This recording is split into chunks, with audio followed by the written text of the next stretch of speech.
এটা হচ্ছে যে বৃষ্টির পানি, এটা নেমে যাচ্ছে, অনেক স্রোত।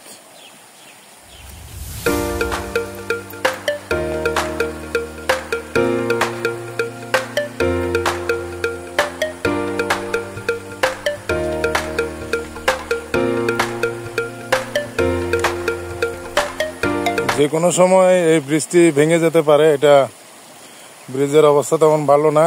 স্থানীয়রা নিজস্ব টাকা দিয়ে কাঠ এবং বাঁশ দিয়ে তৈরি করেছে।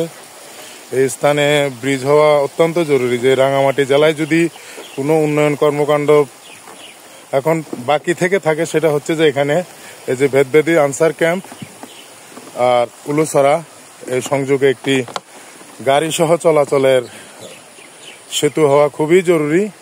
যে এখানে এটি স্রোত, এখানে ব্রিজ হওয়া খুবই দরকার।